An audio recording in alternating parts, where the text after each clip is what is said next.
Hello guys. Hello guys. আজি আপোনালোকে ৰাতি সাজ কিহে বনাইছে ই বৰ গম পায় আ গাও গাও পইলে দে গাহৰিয়া ইয়া গাহৰি খাবনে?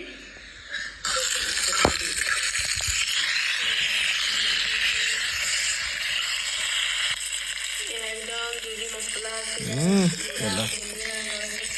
মছলা হে দিছে কি কৰিব লাগে খালি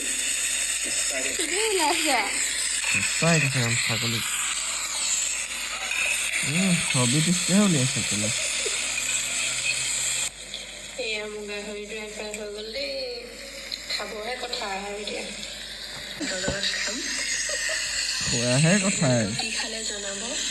আজিলৈ আহোঁ নজনা আকৌ কেলা কি খালো কিয় সবে কি কমেণ্টত ক'ব নেকি জনাব দে কি খালে এই আজি মই দাইল ভাত খালো আজি মই ব্ৰইলাৰ মাংস খালো এটাই ক'ব আজি মই ছাগলী খালো এটাই ক'ব মাছ খালো হেতা কেলা শুবলৈ দে ডিউটি আছে কালি কেলা বাল আকৌ 9টালৈকে শুই থাকিলে হৈছে আৰু কেলা ত্ৰিভুৱন দেখাই দিব মোক কেলা মাষ্টৰে